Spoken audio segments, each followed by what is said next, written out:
তোরা দেখো, আমি গতকাল বাবা মা ও আন্টিদের সঙ্গে একটু ঘুরতে গেছিলাম।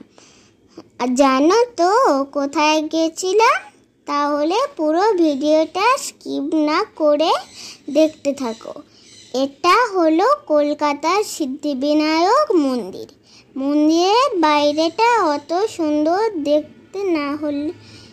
সুন্দর না হলেও ভেতরটা কিন্তু খুব সুন্দর। ভেতরে দেখলাম গণেশ ঠাকুর খুব সুন্দর করে ফুল দিয়ে সাজানো। গণেশ ঠাকুরের সামনে লাড্ডু হাতে 4টে বড় বড় ইঁদুর আছে।